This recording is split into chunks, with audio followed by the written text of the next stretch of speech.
Good evening and warm welcome to all the participants. This is the 154th Leadership Conversation. We are joined by Ms. Mousumi. We are extremely thrilled. We are going to talk about the power of words, narratives, writing, authorship, so on and so forth. And I request all of you to join me in welcoming Ms. Mousumi.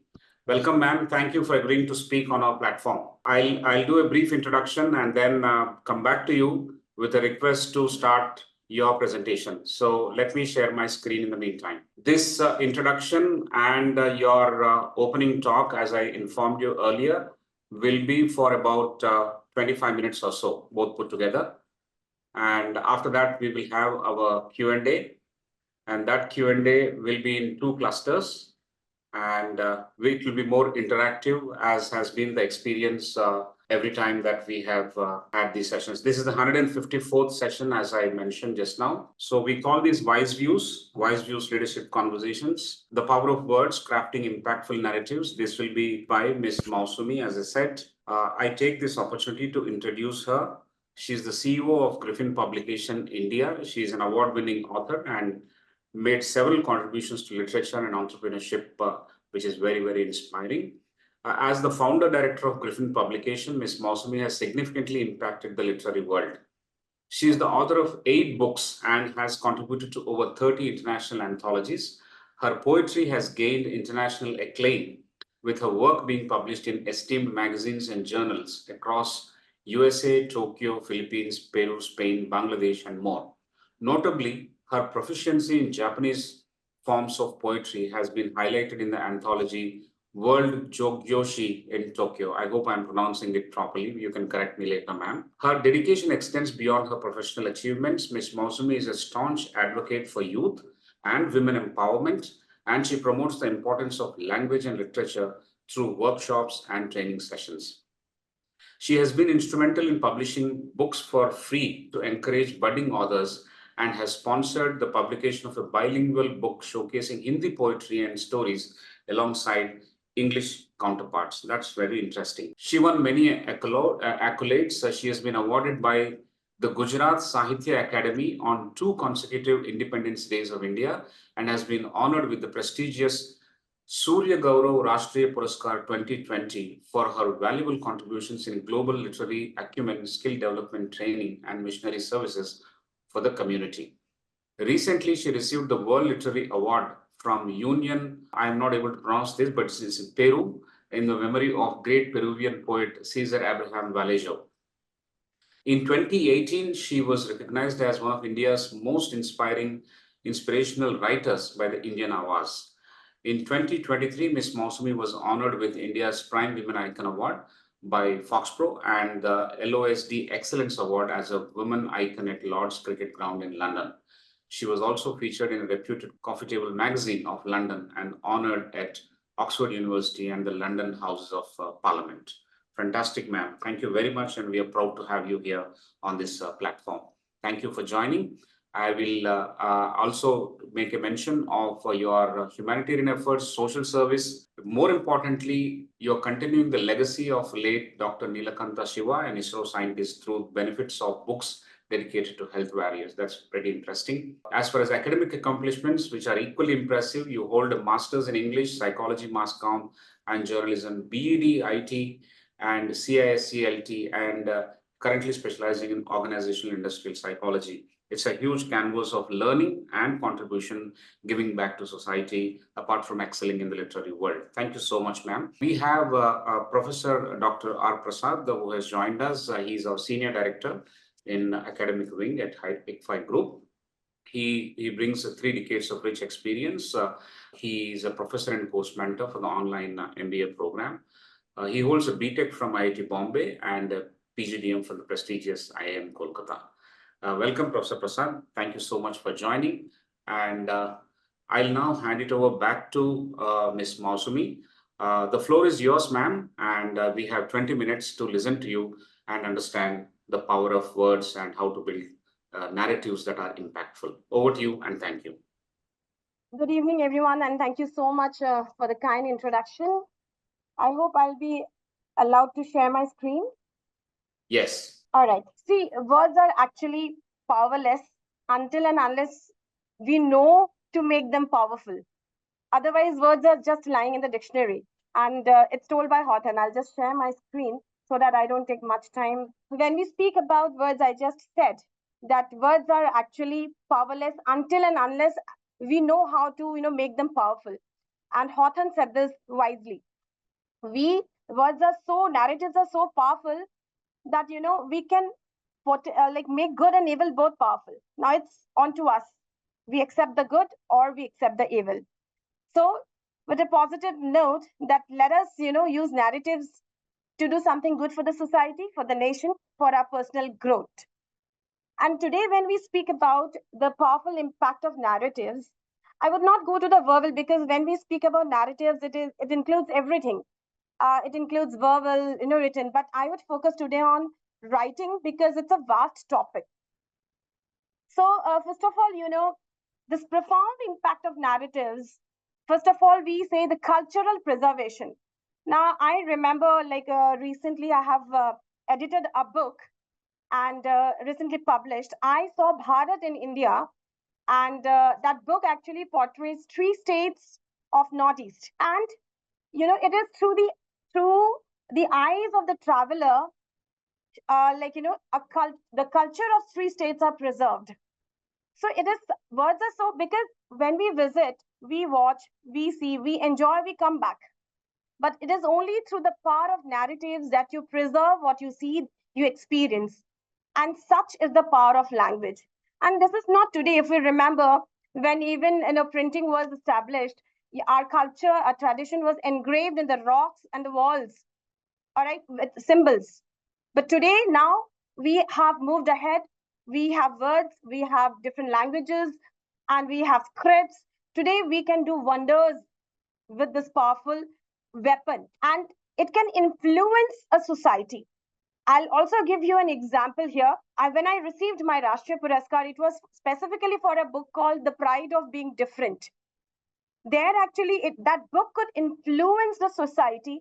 It is a true story about a person. He's a living character about a person who was suffering from identity crisis. Why?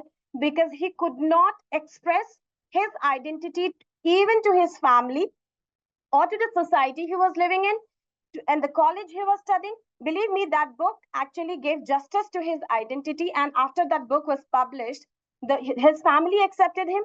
The society, that book actually carried, his actual story. And his story was emotionally so overpowering that it could influence the society. It challenged the beliefs of the society. And today, he's working in some hotel with a very high position. He's he's director of some hotel.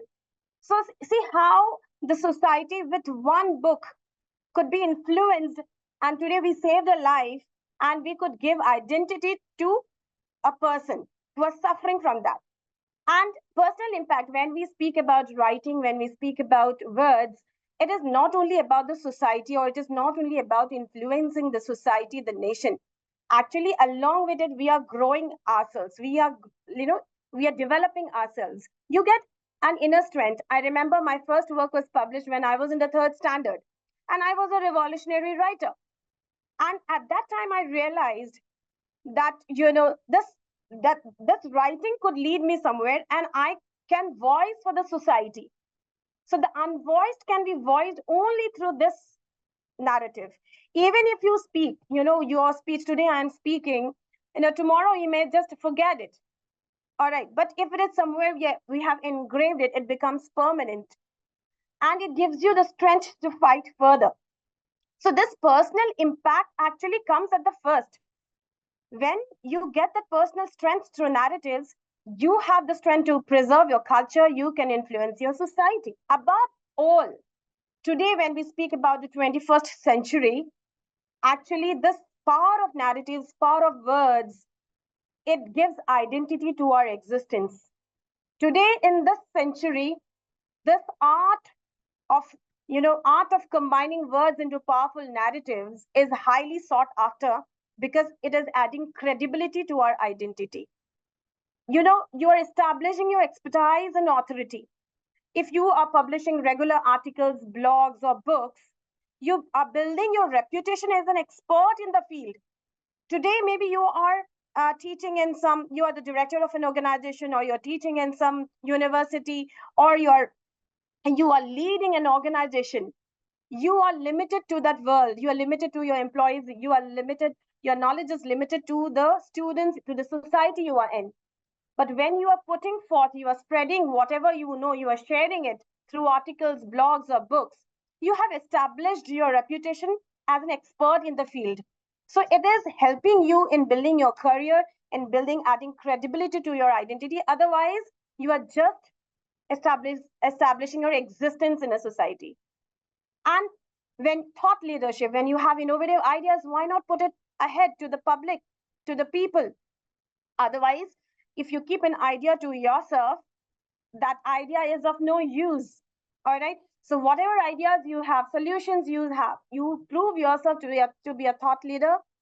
So once you share that idea, for example, when a sir was saying, yes, I'm going to the schools and colleges, I have taken the initiative of publishing free books for the students when I'm promoting bilingualism and multilingualism, that all the students from each and every background, language background, can contribute. It is not that we are pressurizing someone to write in Hindi or write in English. So this idea was in me. I shared with the schools and organizations, they accepted. And so many students today have realized that writing is their forte. They could. Otherwise, even in the English medium schools, many could not write in their mother tongue because they thought their writing would never be accepted. And yes, influential writing, I have already told you, your writing can actually influence the society you are in, the employees you're working with, in the organization. Whatever you have with you, if you are saying today, if you are making it in a speech, you are delivering a speech, it will be remembered. But if you have engraved, if you have printed it, you have immortalized your ideas. And it is building trust and authenticity. At present, I'm also a ghostwriter. At present, I'm working on a very famous personality. I won't take the name. She's in the USA. Now, she is one among the 2% women in India. She has shifted to USA. I would not say who she is. But now, as she is sharing her personal experiences and insights with me. Why? She wants her story to be out to the public. Why? Because it is building trust and authenticity. Otherwise, when she narrates, I'm so and so, everybody knows the pictures and all. But how the entire world will come to know, and how will she inspire the world of women? And believe me, I'll share once the book is out, because I'm still writing that book. She has undergone so many hurdles, obstacles, and yet she proved successful. The passion in her was there. So when you are sharing such personal experiences and insights, you are building trust and authenticity, along with inspiring the public, and definitely enhancing visibility and reach. This power of narratives, I do not think we need any explanation today, because if I'm reaching many people today, even I'm reaching Oxford University today, it is through the power of narratives, because my blogs, my websites, because of my social media engagement. And if I speak about social media engagement, blogs and websites, what are these? These are all power of narratives, because this art of combining words into narratives is spreading everywhere, and people are knowing about us. We are adding credibility to our identity. Now when people come to me for writing a book or for editing a book, yes, I have built my authenticity and I have added credibility to my identity. So each and one of you all are in the richest position, maybe in the very highest position, but you have to make yourself reach globally, and you have to spread it, you have to let it out what you know, so that you build your expertise, you add credibility to your identity. Again, when we speak about power of narratives, it is cross-cultural and cultural and global reach. 3 days back, I signed 3 projects that is on cross-culture and global reach only. So I'm working on 3 books by Mrs. World. She is in Germany, right? So here, when we speak about inclusivity, you are not biased with one language or one gender. You cannot be male-centric writer or women-centric. You have to accept everyone. You may write, but you have to embrace inclusivity and sensitivity. You have to give away with gender biased. All right. And you have to embrace each and every one and spread this, bridge the gaps. So these 3 books which I have signed, these are, the picture of India from the perspective of a traveler from a different country. So such is the power of narratives that, through this power of words, we are bridging gaps. And it is not that you are writing individually. You all can also, do collaborative writing. I remember one book, Emotions, edited by me and also contributed. That book is a contribution by poets and writers of different parts of the world. Emotions is the name of the book. We have, contributing authors from South Africa, Bangladesh. Even we have writers from Pakistan. We have writers from each and every corner of the globe. And believe me, through that collaborative writing, we are still united. And I can see how through literature, how through writing, how through powerful narratives, we are creating difference in the society. And they have built a platform where the students cannot, get guidance from literature teachers. And, we are teaching art of writing and, author coaching. We are taking programs to those students, third world countries where people cannot reach, people do not have resource person. It is only through this collaborative writing. You all can try this in your own organization because each and individual is from different background. And how will we do that now? We know, I have told you that we can add credibility to our identity and, cross culture, bridging gaps. And when I speak about building trust and authenticity, I'll also give you a very recent example.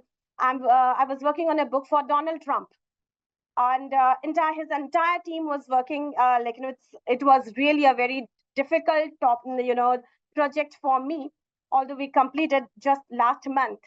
Why? Actually, his team wanted a book on him, on his Twitters, how he tweeted, what he tweeted, his mistakes. All right. Why? Because again, he is trying to build an image, or he's trying to build trust and authenticity. So if this part of narratives, it is the use of this art that people are trying to build identity, people are trying to build trust and authenticity. Now, how will we do that? How will we influence a society? We all know articles, we are providing timely and factual information, and we know sharing public opinion. Here, I'll give you an example. It is not just you write an article. If somebody has written an article, you can give your opinion on that article and get it published. If the newspapers are not accepting your views, you can publish it through blogs or through different websites because they accept. I remember when I was in JNK as a journalist, I had written an article on Kashmir. If you Google, you will find the feeling of being Indian in Kashmir. So that article was spread like wildfire. There was controversy. People wrote for it. People wrote against it also. So we all have the freedom to opine on a news or an article written by someone. And this is the way you can voice your opinion. Editorials and opinion pieces. We all know we have, various websites, we have various newspapers, we have digital media too. Why keep your opinions with you and discuss among yourselves in your coffee table or at your desk? Just write and put forth. Who knows, your opinion can bring a change in the society tomorrow. All right. You can sparkle discussions and debates. When we speak about debate, it is not just a verbal. All right. We can speak on social, political, and economic topics. Why just speak? Why not write? Why not get them published? Who knows which article can bring a change in the society? I still remember recently, I think 2-3 months ago, I had written an article in the newspaper called Precious Kashmir. I had written and Daily Guardian about the 3-tier cities and towns specifically where the infrastructure of the schools and colleges are not up to that level, and the students are not getting that opportunity or platform or even talented students. Believe me, I was invited to Northeast to give a lecture on this. And today, that school is organizing workshops, and they have built a language lab for the students. They are coming up with Cool magazine, and they have started teachers training programs. Why? Because of that article they read somewhere, because they could see the picture of their own institution and relate it to the article. So it's very, very important. If you have some opinion, some views, you should voice it, and you expose injustice, you promote accountability, whatever you have, because nobody can stop you from speaking, writing. You cannot go and speak verbally in the public, but if you use this powerful weapon, pen, you can publish it. If newspapers are rejecting, you can publish it on your websites, you can publish through your blogs. Such is the power of narratives. Novels and short stories. And when we speak about novels and short stories, it is not just about entertainment. You are actually exploring human experience. You're addressing universal themes: love, loss, identity, war, cultural reflection. You are reflecting and criticizing the societal norms and values. I told you when I wrote Pride of Being Different, that was questioning the societal norms and values. All right. And that was exploring human experience. One of my books named Making Impossible Possible, that helped one NGO, upcoming NGO, to get funds from the Delhi government because of that book. Because I was working for the slum children, I picked up a story of a person who is representing the UN today. He was a slum child. And that book, again, created such an impact in the society that even political parties, they wanted to come and launch the book. See the benefit of one book, all right? And emotional expression. Poetry is also a medium. I would always say, some people say, I am not from the literature background, I cannot write poetry, I am from management, I am from business background. No, we all are human, and we all have emotions. Human beings are not free of emotions. And poetry is not that, you have to know the technicalities of poetry. You can use free verse. You have the license, all right, to experiment the knowledge and write poetry. So you can capture and convey deep emotions and thoughts, and you can preserve your cultural heritage through poetry. I'm now writing a book on Ramayana through verses. So if I'm writing on, see, it's verses, it's in the form of poetry. Again, plays and scripts. You can, critique the society. You can, praise the society. You can project your own state. You can project your own institute. You can project your own organization through plays and scripts. Actually, plays and scripts are, fostering empathy, and it is building human connections. So when we speak about powerful narratives, it is not only about factual writing. All right, even through novels and short stories, you can preserve your culture. My first novel also, portrayed how women, the power of women and women empowerment, and also the values of a man. So it is through novels and short stories how you explore human experience, and such is the power of narrative, that you can use various forms of narratives, and you can let it out to the public rather than keep it on your desk or your personal library. You can write biographies and memoir. Biographies are, for others. I hope you know the difference between, when we speak about memoir, people also confuse between a diary entry and memoir. There is a difference between diary writing and memoir. When we speak about diary writing, we remember Anne Frank. Again, such is the power of narrative. When we recall Anne Frank, it is through her diary that the trend of diary writing actually started. And we could connect with the people who were suffering, all right? And all those camps, all those sufferings. If she wouldn't have maintained her diary, we would have not known many things, right? Such is the power of narratives. And through that diary entry, now we have in the schools and exams also, you find diary entry as a question.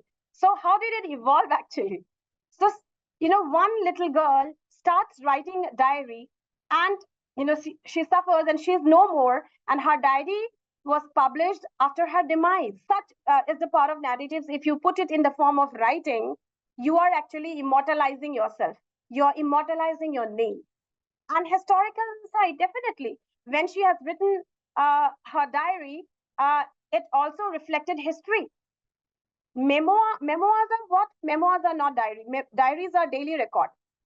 When we say diary writing, it is from the word called day.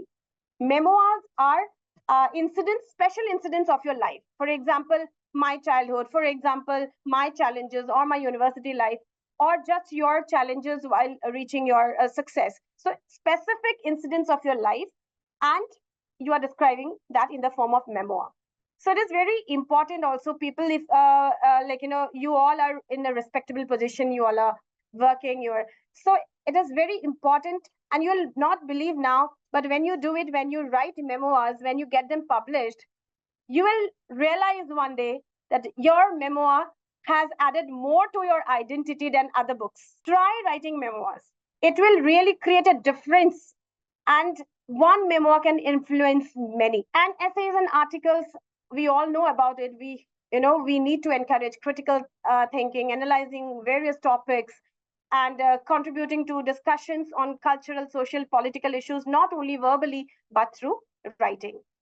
Again, self-help and how-to books. Whatever I know today, all right, whatever you know today, you are organizing, those ICFAI is organizing, such, enlightening sessions. And when I heard that it is since so many, years, maybe, or months, it is I had a talk with my team yesterday. It's such a great initiative. You're inviting people from different fields, but whatever we are learning through these discourse discussions, if someone can pen down and take these learnings, out in the book, and if we can gift it to the coming generation, if we can gift it to the students, if we can gift it to ourselves, this part of narratives can again create difference. This book can come out from ICFAI. So all the experiences you have gained through different lectures, witnessing so many, successes of different personalities from different backgrounds, if you can all, take those out and make a self-help book out of that, or a book where, people can gain practical knowledge, believe me, that book can create a difference in the entire organization, entire institution. And I think that's a good thing to do. And yes, you can prove your power of narratives through research papers, textbooks, thesis and dissertations. When you do it in your universities, do not keep it to themselves. Publish. I have recently edited, I think, 10 to 11 theses and dissertations by different professors. So when you achieved your honor with doctorate, that's it, but publish them. Even if you are making a dissertation for the college, even if a teacher or a professor or a lecturer is making a thesis paper or a dissertation for the students, publish. All right. Try blogs and vlogs. And of course, social media is powerful today. We can start today from social media, 3-4 lines to different genres of writing. But whenever we speak about all these things, we need to know the techniques of creating compelling and authentic narratives. How will you do that? And these techniques cannot be covered in one session. Like when we take different sessions, maybe sometimes, I can give you an invite and you can attend. So the techniques for creating compelling and authentic narratives is very, very important, because anybody and everybody can write, but using the correct technique is very, very important. It is not that only while writing a novel or a story, you are using the 3-art structure of introduction, conflict, and resolution. Sometimes people get confused. They think, oh, my book is not on any, it's not a romance fiction, it is not a story, it is not for it is not a drama, it is non-fiction. How will we incorporate a 3-art structure? Believe me, even if you are writing a non-fiction, you need to plan the structure of your book. And the 3-art structure: introduction, conflict, and resolution. This provides a clear and engaging progression. Even if you're writing a non-fiction, conflict may be your challenges. Every book will have introduction, every book will have conflict, and again, this conflict should be brought to resolution. All right, you establish a rising action. Even the non-fiction can have climax. You can create suspense even in your non-fiction. and then how the action falls, and you conclude. So whenever you are writing even an article, the structure of the article is very, very important. And you need to make it in a form that it becomes engaging. If you're writing generally, about environment, about this, I think that would not be compelling. If you want to make it engaging, you have to follow the 3 art structure. Similarly, if we say, character development, when we speak about character development, it is not only in the stories or novels or in the dramas. Even character development can be done in your non-fiction. Maybe you are narrating the story, you are writing the story, you are the character of the story. How you are developing, all right? And when we speak about character, it is not just about the human, all right? So create characters with depth, flaws, and relatable traits. Your writing should be relatable. People should be able to relate with whatever you're writing, relate with the characters. Today, if I'm writing about that famous personality, today, if I'm writing about Donald Trump, today, if I'm writing about XYZ, people should be able to relate. And before you write a story, there is also a character arc, the development of the character that also should be planned before you write a story. And then comes the language. It's very, very important. When we write, we say you do not tell, you show. Whatever you are writing, you are not just telling the readers, you are actually showing. When I'm reading you, I should be able to see whatever you are saying. So use descriptive language to paint mental pictures and immerse the audience, involve. When it is not that only while speaking or delivering a speech you are involving the audience, even while writing too. And involve all the sensory details, even what you see. Even if I'm writing about a hospital scene and somebody is under in the ICU, that picture should be visible to the reader that the person is in the ICU. And then again, truth in storytelling. Every story, even if you're writing a fiction, try to give some truth where people will be able to relate. And definitely voice and style matters a lot. This again is a vast topic, how you will write, because there are different ways of beginning a story, different ways of ending a story.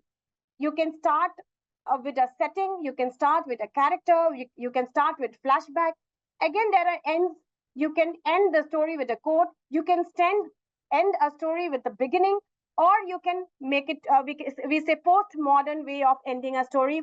You just keep it open, let the readers end your book. And this techniques for evoking emotions: show, don't tell. Just do not just keep describing and writing.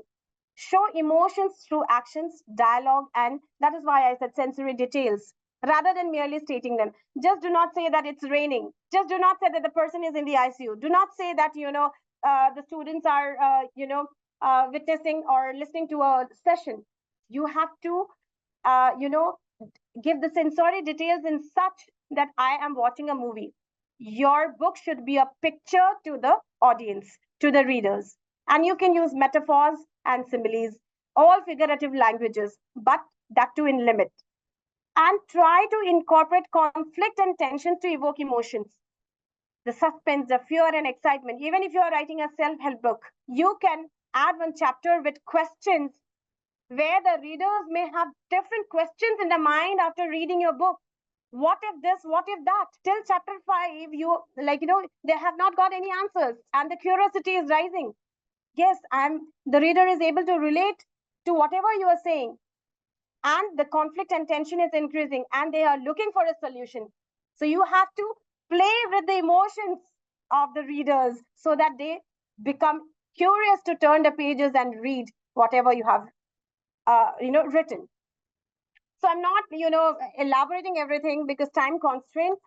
Must do before you start writing an article, a story, a book, whatever. Decide your theme, subject, topic, and genre. Just do not sit without planning what to write. Search, research, and organize. Draw the outline and plot. Because if you do not draw the outline or plot in the beginning, your book will never end, because you will keep changing. And I have seen people taking years to complete a book. Today, when we speak about the most sought after art, which is adding credibility to your identity and also helping your career, this is the power of writing, power of narratives. So without drawing the outline or plot, if you start writing anything, the end is far. You'll not be able to end it too soon. And set a deadline. It is very important to set a deadline. For example, if I'm taking 2 months to write a book, it may be 2 months, 15 days. It should not be 6 months. When will you work on the next? And please do not let it out to the public without editing your book. Edit, edit, edit.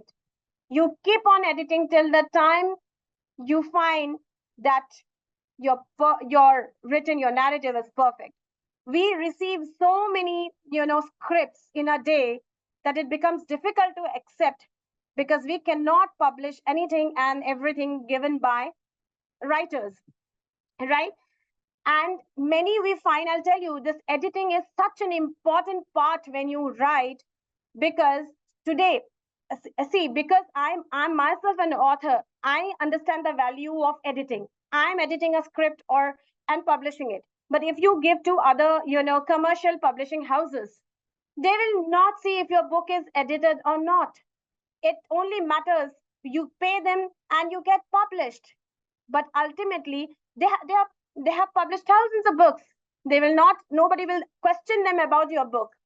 But readers will question the author who has written the book, because the book has been printed with flaws. I remember a so-called author had been requesting me to read his book continuously and published by a very, very reputed publishing house.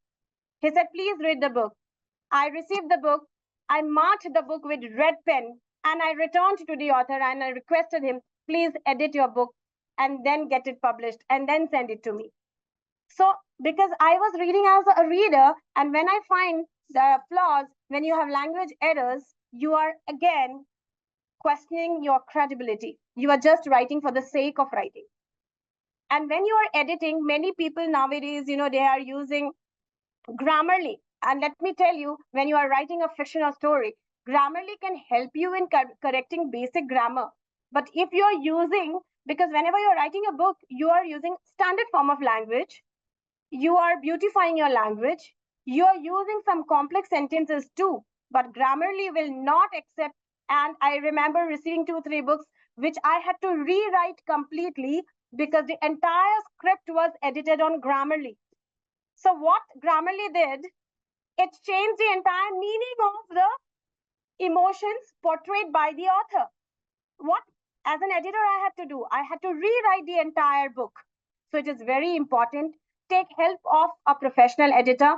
Take help of Grammarly only for basic editing, and get your book edited and then proofread and then send it to the publisher.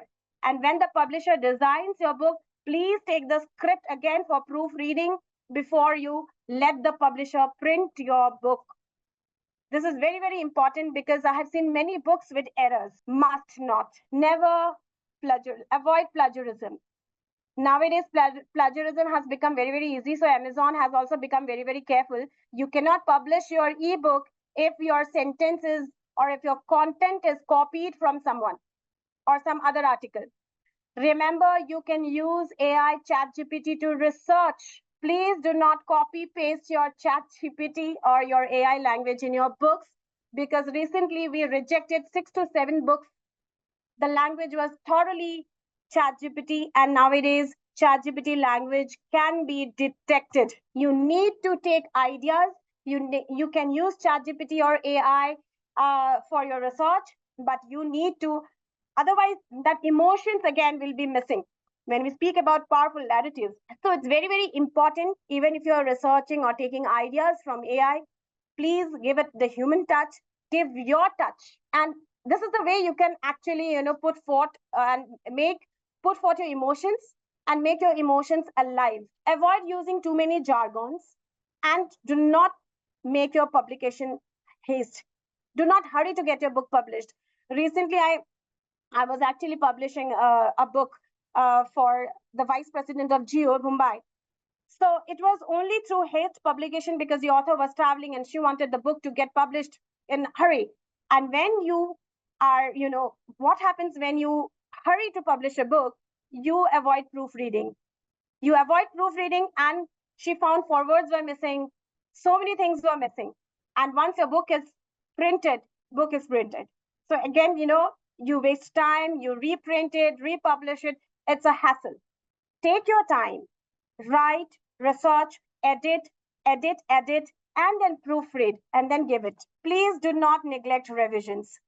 Even when the publisher has designed your interior, designed your cover page, and they have returned to you the script to say, they need a green signal, they will ask you, now we are going ahead for print. And many a times, actually, we as authors, we also are fed up. How many times we have read 10 times, 100 times, we get tired reading the same script again and again. You feel like, now I have no patience to read this book written by me again and again. And this negligence, again, becomes very heavy when the book is printed with errors, right? You can take help of good, laureates, you can take help of editors, but final revision is very, very important. So let us discover what we know. Let us not keep things to ourselves. Every individual has a story that can inspire and influence, or at least spread laughter. Why not begin the journey to let your stories out and relieve yourself from the bondage of carrying untold episodes of life? I bet we all have untold episodes in our life. We all have challenges in our lives. We all have seen rise and fall. But as Maya said, there is no greater agony than bearing an untold story inside you. Please let it out and, win smiles. And believe me, it will make a difference in your life, not only in the society or the nation. It will make a difference in your life.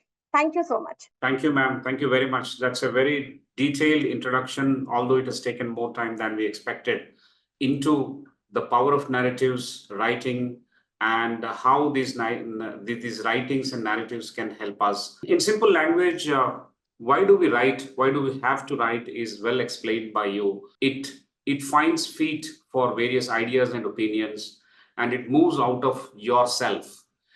When the idea is within you, it is present and caged, and that is n is equal to 1. But when the idea moves out, there are several people who can discuss that. It has got social value, it has got community value, it has got cultural and of course the national values, international values as well.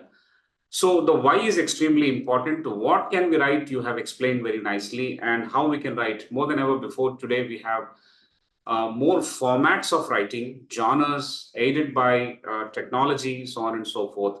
So the how is also pretty clear. We do all these things to discover the who in you. I think that's how it connects. Thank you so much. I would not like to take more time in summarizing the first part, but we are eagerly waiting for some conversation within the available time.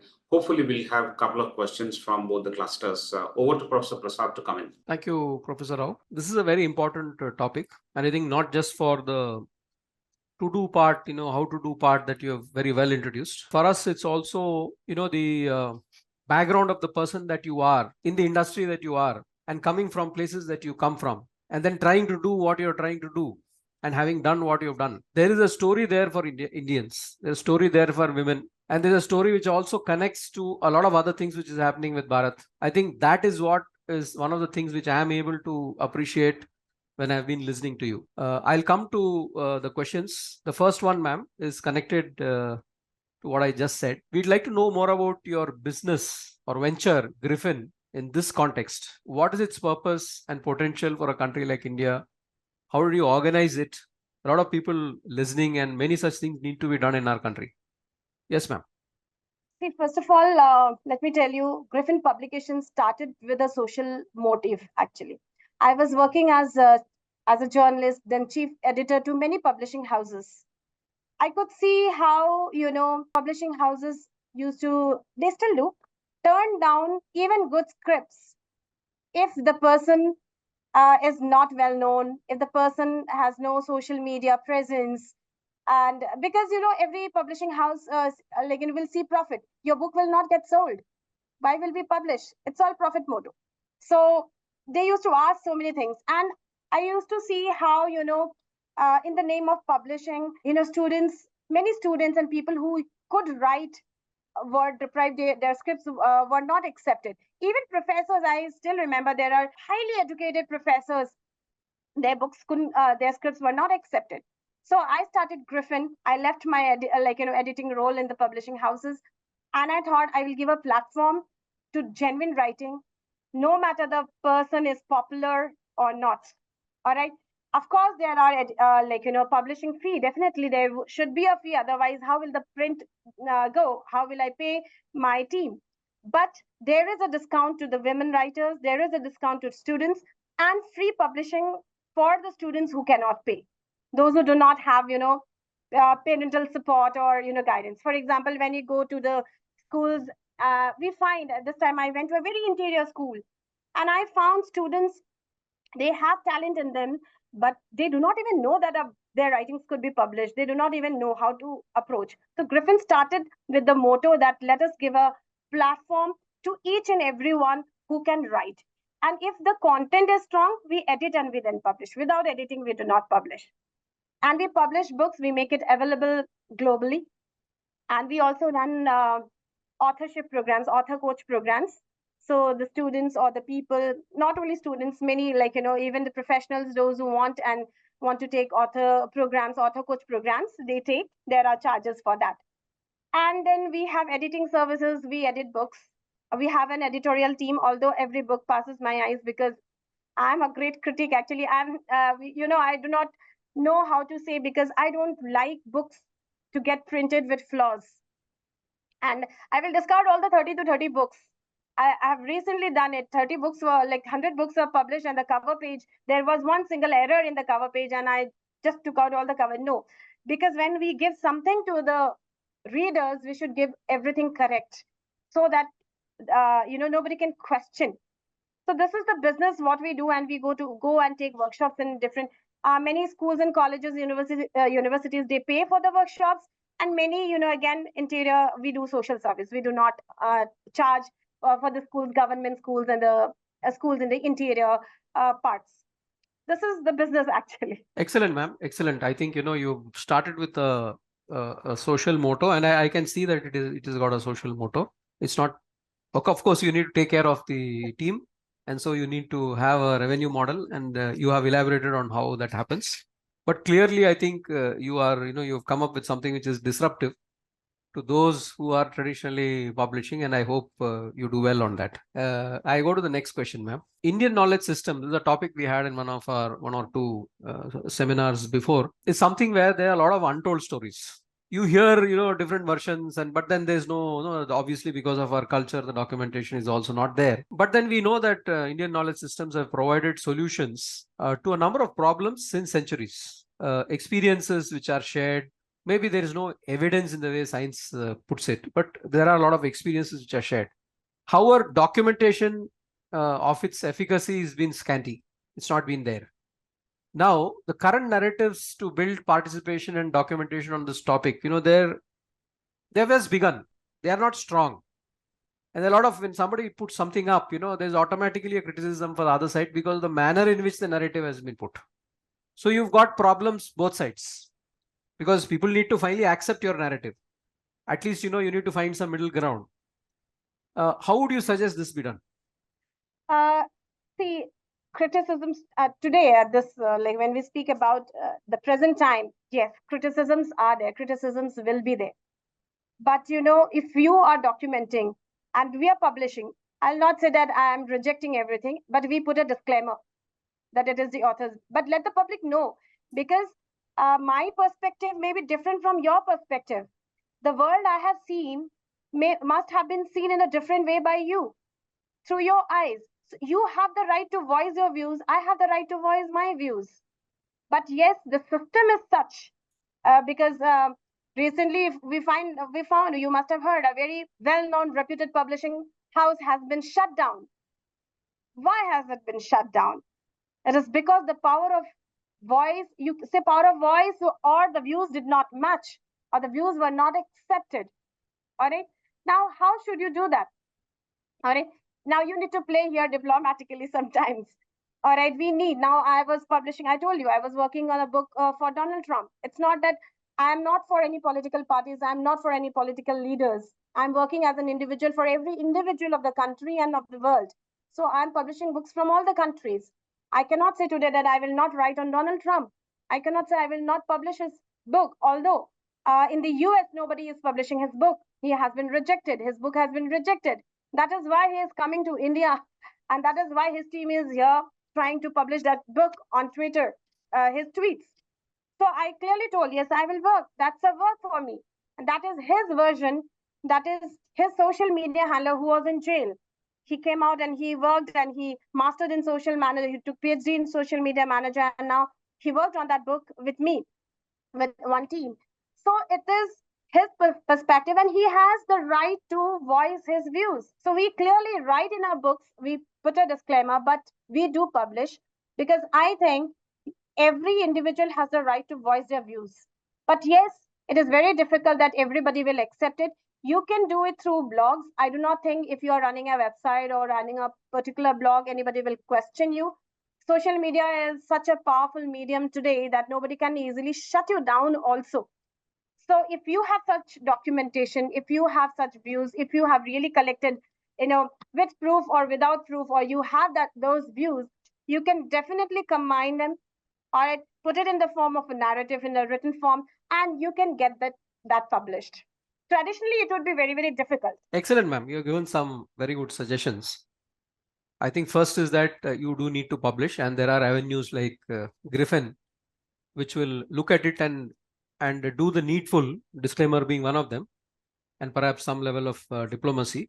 And you've given the example of Trump, and I think that's a very powerful example. If you're able to do something for Trump, which is which has got such a polarizing approach, the narratives from both sides. I think you can do it for Indian knowledge system, which is nowhere near that. So I think you have given us a very good approach, but you said publish. And I remember something you said about stories from the Northeast where what is local, what is cultural, that is getting captured through the eyes of a particular person. And that also adds to the documentation. Thank you very much, ma'am. We are at just past a minute past 7:30. So if time permits, I'll come back. I'm handing it back to Professor Rao. Yeah, it's very interesting. And all along, I wanted to understand.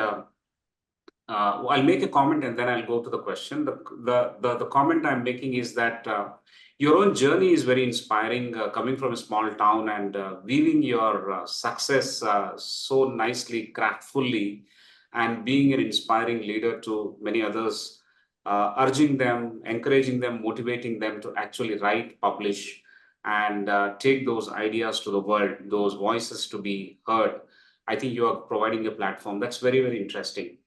When we looked at your story, we thought that it can be very helpful for a large number of individuals, given the fact that this is a country with several segments. It's very, very diverse.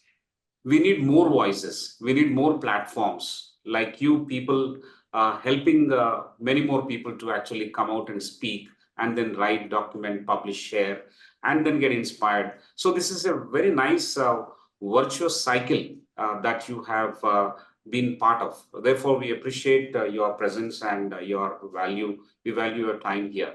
The question is, in a country which is having so many domains, so many diverse elements, are we doing enough? Can you compare any other country to the way the books are written in various countries, given their size of population, vis-a-vis the size of population that we have?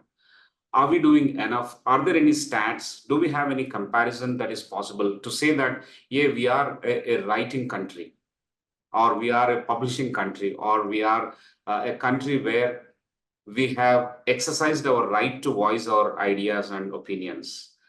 Can you throw some light on that? Yes, of course. I'll tell you.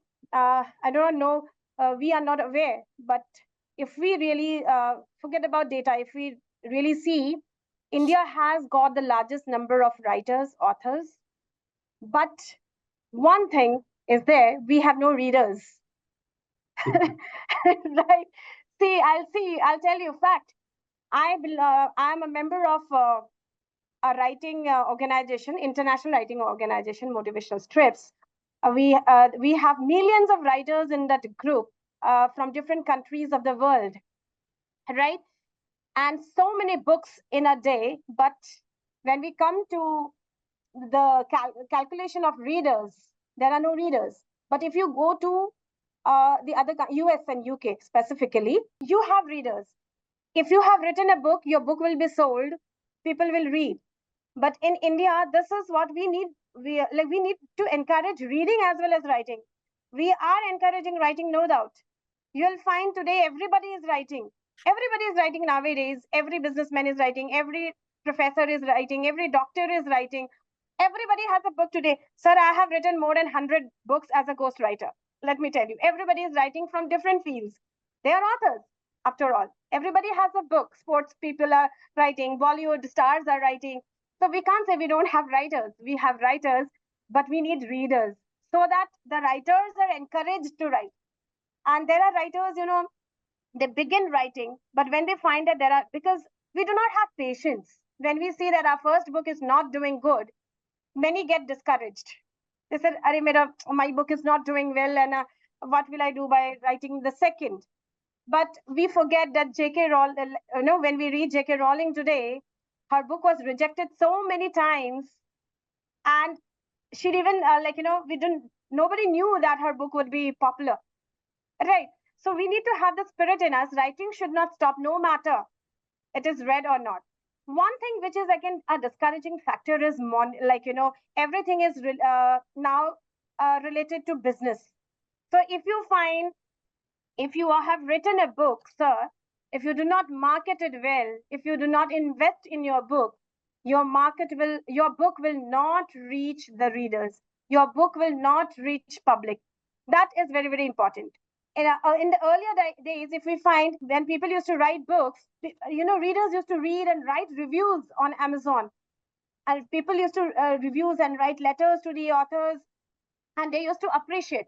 Now is the trend where you find Amazon, there are a group of agencies sitting ready to give you Amazon reviews, ready to give you, make you bestseller number 1, bestseller number 2.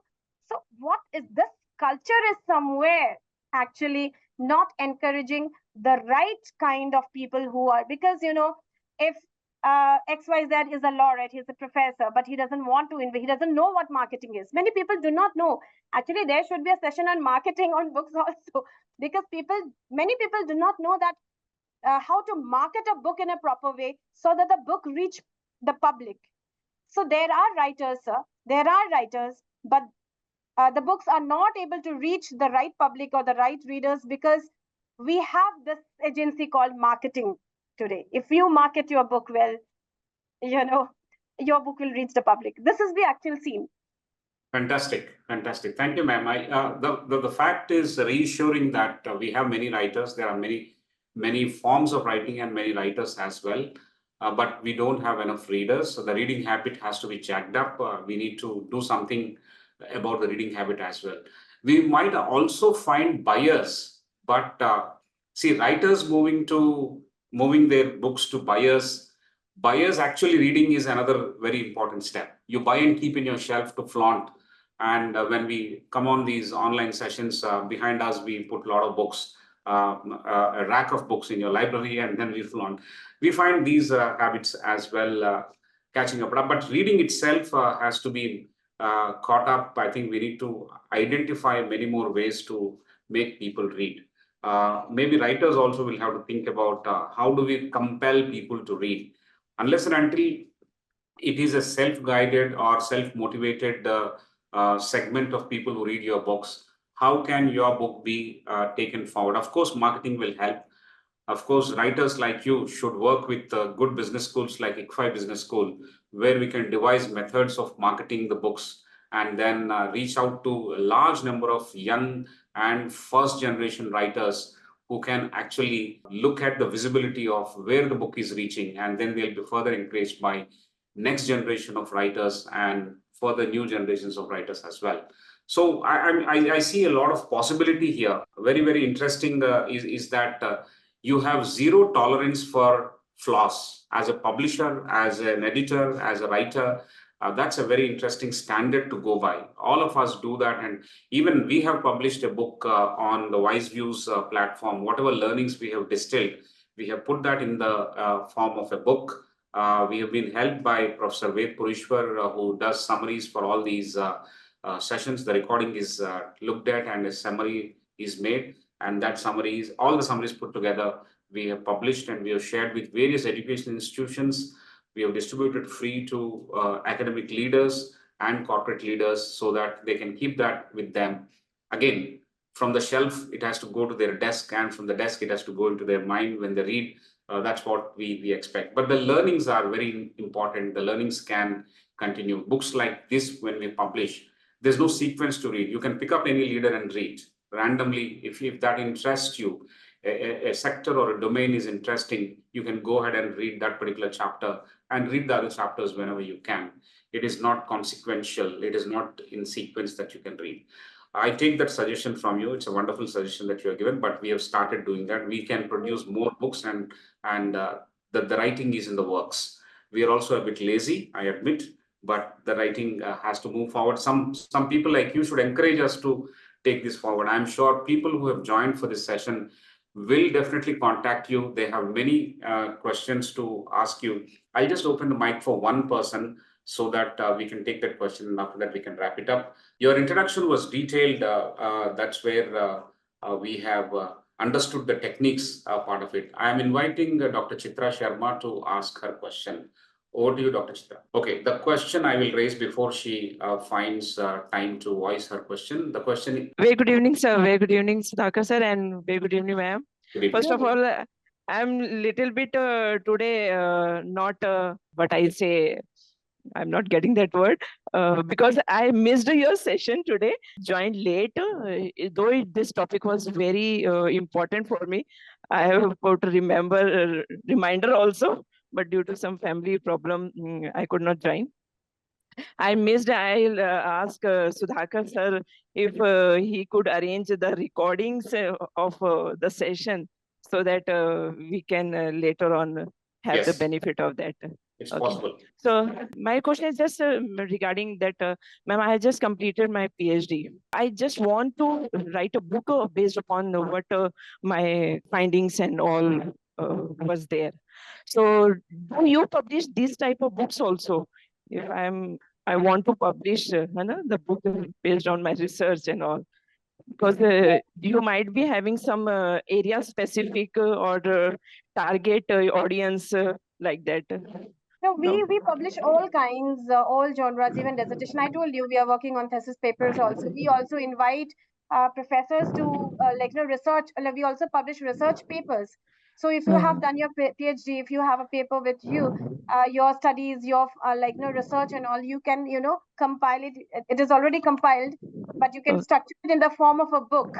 So that it can become a book. Yes, it is a very good. I told you, my lecture today had this point.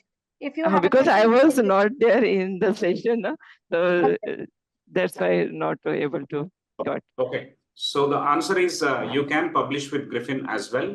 There's a hope, there's a possibility. Thank you so much, Dr. Chitra. And for that, how we can contact you, ma'am, once I complete my. We will share the email IDs and the contact numbers. Yeah? Yes, thank you so much, sir. Thank you so much. Since Professor Prasad did not raise all his questions, I'll request him to take one at least, and then we'll close it. Yeah. Ma'am, the WiseViews session that we are conducting, we have had people from across the spectrum. But what usually happens is that this happens in real life, that CEOs, well qualified, big brands, they get the limelight. Okay, but what I've noticed in your session is that there's so much to learn, connect to, as well as template for what a lot of Indians can do. A lot of Indians cannot be the MD of Britannia. But a lot of Indians can do a lot of other things, which are very important for India. I found that in your session. Now I'm going to ask a question which is connected to that. India has huge grassroots level talent. Okay, but because of this preponderance with English and the city kind of impact, a lot of it does not come out the way it should be. And in the area of literature and arts, to which you belong, it is even more so. How do you think this can be harmonized and grown to contribute to the overall Bharat story? Because there's another story going on the economic side, political side. How do you harmonize and build? So we promote multilingualism. For example, I told you collaboration. When we speak about collaboration, Collaboration doesn't mean only inviting people from different countries. When we speak about collaborating, that means collaboration with different backgrounds. For example, I had a workshop in a school called I forgot the name, Noida. There are so many schools. There I found there were students who writes in Hindi. There are students who write in Sanskrit also, Urdu also, but they are not good in English. They're not that refined in English. So until and unless we go and we promote multilingual books, all right, then many grassroots level talent would remain hidden. This time when I told you I went to Northeast, I have never been to that place. The interior place I was invited to. I was born in Assam, being my background, now I belong to a family of Indian Army. I've been visiting so many states, but when I go to the interior areas, I find students can write, and I found the teachers, they can write. They are writing their language books, but they are not getting that opportunity, or they are not getting the courage to get their books published, because they think only English is the preferred language. So this preference, yes, English is a global language, but this preference cannot solely rule the world of writing. This preference cannot rule the world of books. So it is our duty as educators, it is our duty as publishers, as writers, to reach the people, reach the students, and encourage all the languages and publish multilingual books. It is very difficult, actually. Suddenly, it is very difficult to publish a multilingual books, because designing will take time. Editing, you have to hire. Why actually publishers generally step back? Because they think publishing will take time. The designers will not be able to understand all the languages.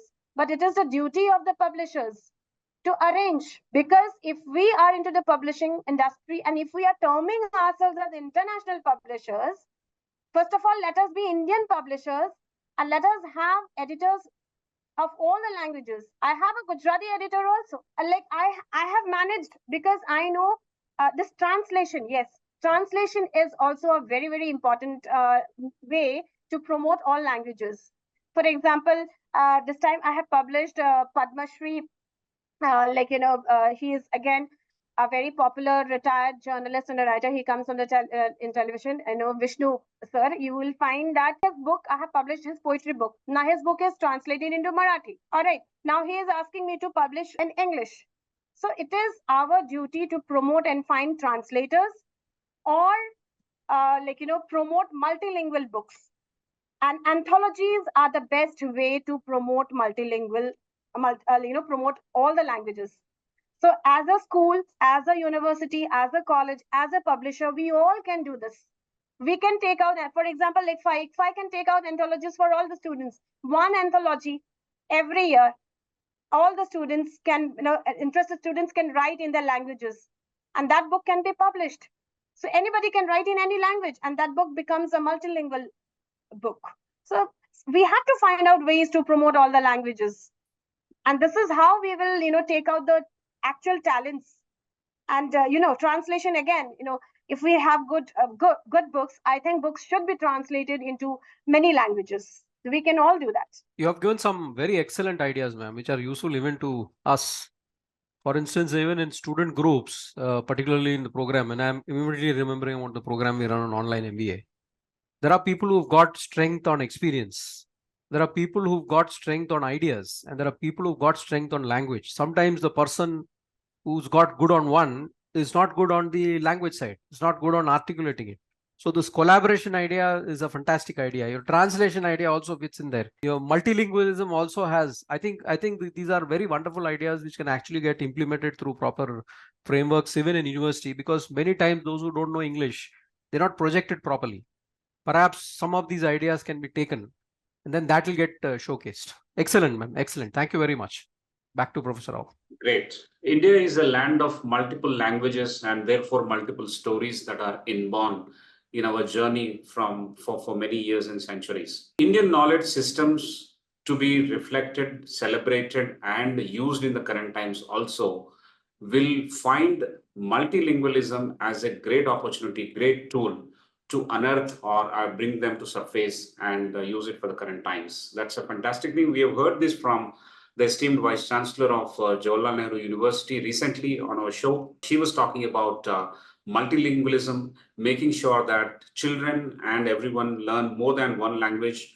And through language, you connect to your own cultural stories, societal stories, and then bring them to the fore so that it is available for everyone to learn from and implement. That's a fantastic thing. Collaborative solution that you've given is more business-like. More, you are a writer in action. You are not just a writer in theory. Therefore, we really can use that particular thought. People who have done very well in certain area and domain may not have strengths in certain other aspects. I think multifacetedness is not possible for everyone except for people like you. But I think we can collaborate and connect with our own colleagues and people who excel in other domains so that we produce this body of knowledge and make our society intellectually rich in intellectual capital.